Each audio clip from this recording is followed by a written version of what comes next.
We're a month deep into the NFL season, so I thought, what better time than to now drop some huge XFL news on you. But it's not just the XFL, it is the USFL as well. Last spring, when the XFL and USFL were going head-to-head, I had a revolutionary idea that might keep spring football going beyond the customary one-and-done season that we've seen for the last half-decade. I said the USFL and the XFL should merge. I said it several times, and apparently The Rock watches my show, and only my show, because they're about to do exactly that.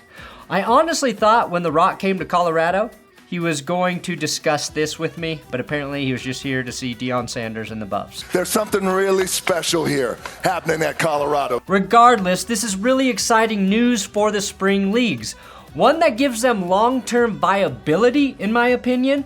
And I'll be honest, there's a lot we don't know about this merger, specifically which teams will be gone, but today I will reveal everything I do know about the US-XFL merger and the teams that are probably on the chopping block. I'll show you how the league will shape out, and one thing we do know for sure, Antonio Brown will not be allowed to own any ex-USFX team. He can't own a team.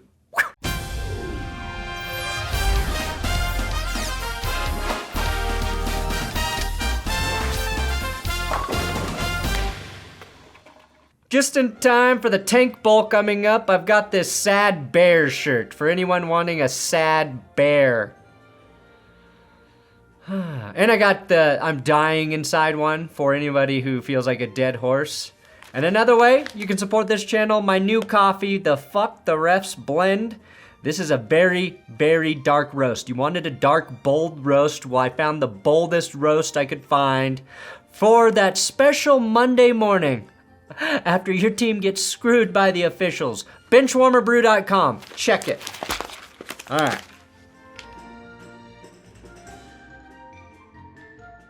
According to the USFL Twitter account, Travis Kelce and Taylor Swift aren't the only ones doing it. No. The two spring leagues have sprung erections and are now having intercourse and birthing out the UXFL, or whatever they're gonna call it. Name is pending. I hope they ditch the dumb random letters and call it something cool, like Ballers, the HBO show that The Rock starred in that was about football. Or actually, no, Fast and Furious Football. Get triple F'd this spring. Or no, wait, if they're really smart, they will call it Moana. Think about it. How good do dads look if they can tell their wife, yeah, honey, I got it. Just gonna watch Moana with the kids this weekend. Go out, have fun. Axios initially broke the news a couple weeks ago about the merging leagues, saying the discussions between the two spring football leagues are in an advanced stage. Now, it was noted that obtaining regulatory approval would be necessary for this merger, and both leagues are aiming to finalize the arrangement prior to the 2024 season. So this is going to move fast. Yesterday, they made it official, announcing an intent to merge. So not fully official, but with intent. It will happen. We will have one spring league. And while they cannot offer Travis Kelce and Taylor Swift levels of attention, I'm being told to keep an eye out for Ben Ritchie and share. That's right, Ben and share. XFL News Hub announced also via Twitter that the games will be broadcast on NBC, ABC, and Fox. So fuck you, CBS. Also looks like ESPN is out. So CBS, ESPN out. And I like that ESPN is not involved because they would sometimes hide games behind ESPN Plus. I think as long as the games are easy to watch, people will find them and the leagues will thrive. Both leagues averaged around 600,000 viewers per game last season. That's about half of what the NBA and MLB games are getting, but close to double of NHL games. So there's viability there with TV eyeballs. And I think those numbers will increase if the league sticks around. People need time to develop relationships with teams to become real fans. Now, the merger comes after a year in which both leagues competed directly against each other for eyeballs and sponsors and media attention during the most recent spring season, with their respective schedules overlapping for approximately 2 months. While TV ratings, again, were identical, I feel like fans preferred the XFL. The XFL inaugural season under The Rock was legitimately compelling and entertaining. For the XFL, the 2023 season marked a comeback after a period of significant upheaval. Following its brief existence in the early 2000s, the XFL played a partial season in 2020 under the ownership of WWE founder Vince McMahon, only to file for bankruptcy due to COVID. It was subsequently acquired by a consortium led by Danny Garcia and actor Dwayne "The Rock" Johnson, who successfully relaunched it earlier this year. I say all that to remind you, the XFL is a survivor. It is like a cockroach.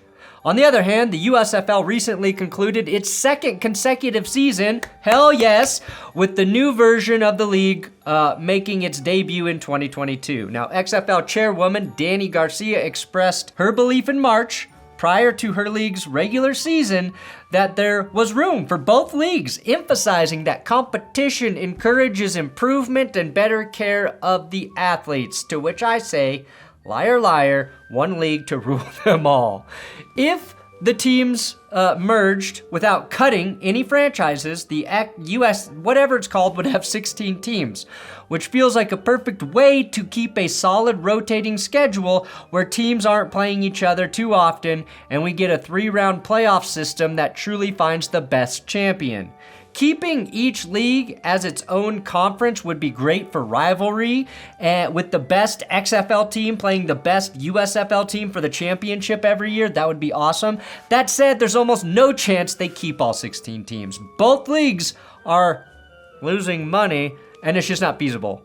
Right now, 8 teams are just too few to have a compelling league, okay? There are good teams and bad teams, but no real middle class to buffer the haves and have-nots. The XFL playoffs last year felt a little too random. I loved watching the Arlington Renegades win the championship with Luis Perez, who was a great story, but they got into the playoffs with a losing record at 4-6, and it feels like they got a little lucky, okay? Or just hot at the right moment, and won because there were only a pair of playoff games. Now, for the teams that will survive this merger, from the USFL newsroom, these teams appear to be safe. The Arlington Renegades, the DC Defenders, the Orlando Guardians, the San Antonio Brahmas, even though nobody still knows what a Brahmas is. Is it a chicken or a cow? I say be both. Be chicken fried steak. The Seattle Sea Dragons and St. Louis Battlehawks also appear to be safe. The only USFL teams that are safe are the Birmingham Stallions and the Memphis Showboats, which means we could be saying goodbye to the Las Vegas Vipers, the Pittsburgh Maulers, the Philly Stars, the New Orleans Breakers, the New Jersey Generals, and the Houston Roughnecks, and the Houston Gamblers. To me, I think you keep both the Gamblers and the Roughnecks, since they have the coolest names, and move one to a different city. Well, what the USFL newsroom is basing these projections on is which teams have secured places to play in 2024. So the above are guesses because we don't know if this merger will roll with the XFL, every team plays in their own city model, or the USFL's hub model. And the teams that are, quote, safe have stadiums, fields, places to play for the upcoming season. I hope that they adopt the XFL model and each team plays in its own city. It may cost more now, but it's the only way to build real fan bases, which we saw work insanely well for places like St. Louis and DC. Their fans were part of their story. The hub model is just, well, it's lame as fuck. And I mentioned the Gamblers and Roughnecks a second ago, and I actually think they should move both of those teams out of Houston. These teams need to be in cities that don't have NFL teams, cities that want and love football, and I think Omaha, Nebraska would be a slam dunk, and then think places like Albuquerque and Portland. The Michigan Panthers played at Ford Field, where the Lions play last season, and that was cool. And I think they actually worked there. And I think the Lions, if they do well, that will carry into the spring Detroit football. The Panthers have yet to secure the deal for Ford Field again, so they are also in danger of getting the people's elbow. Yes, and that's how The Rock should announce which teams are gone. He gives each one of their mascots the people's elbow. Go fuck yourself. Speaking of mascots, I swear to God, if you get rid of Blob, if this merger kills Blob, then I'm not gonna watch. This video is to save Blob. Save Blob. All right, so the safe bet is a 10 to 12 team league. I think 12 makes the most sense. The Stallions and the Showboats, possibly the Panthers, are the likeliest to survive the USFL. The Renegades in Arlington, the DC Defenders, the Orlando Guardians, the San Antonio Brahmas, the Seattle Dragons, and St. Louis Battlehawks are the safest XFL teams. The talent pool will be stronger with the removal of a few teams. Hopefully, that leads to larger rosters, and outside of which teams stay and go, the biggest question is when will the league start and end? The XFL started the week after the Super Bowl. The USFL started in April. Personally, I like it starting right after the NFL season ends. I'd move the annual kickoff weekend to the first weekend in March with the May Championship. 1 week after the NFL is too soon, but I'm not a fan of spring football being played in June. So I like March to middle of May. Make it happen. Now, the last thing I want to talk about is there's a big angle here about getting less heralded college players, giving them chances to flash their skills and eventually make it to the NFL, which of course has happened on a small scale these last 2 seasons. And that could become an even bigger factor with the merger. Mr. Rock and the XFL have shown a strong commitment to supporting HBCU football players. Before the 2023 season, the XFL conducted tryouts for HBCU athletes at professional stadiums across the nation, including one at Jackson State University. Former Jackson State head coach Deion Sanders, maybe you've heard of him, and The Rock emphasized the significance of the XFL in providing opportunities for HBCU players with aspirations of pursuing professional football careers, whether it's in the NFL or through the UXFL. Players get better with reps, real reps. Watching film and going through drills at practice can only make a player so much better. It's like jerking off a ton and assuming you'll be good at sex when it happens. You need to do it to figure out what you're horrible at. These players need real competition against professional caliber athletes, and the way the practice rules are set up right now in the NFL, fringe players just don't get a big enough chance to sharpen their skills. Ultimately, this is something that the NFL should be fully invested in because it feels like through a month of football, there have already been a shit ton of really impactful injuries, and having seasoned backups fill in would drastically improve the product. Imagine if, say, Zach Wilson or Trey Lance could have spent scheduled rehab time in the UXFL to repair their issues in a lower stakes environment. QB play would be improved in the backup ranks, and it would make games where starters get injured a lot more watchable for fans. This merger is obviously not a threat to the NFL, nor is it intended to be, but I've always found it pretty crazy that football is America's favorite sport, and we only play it for about 5 months out of the year.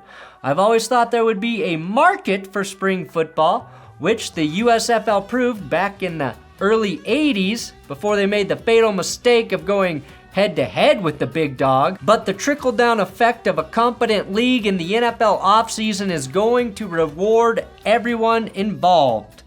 And somehow it will also make Roger Goodell richer as a result. So there you go, Raj.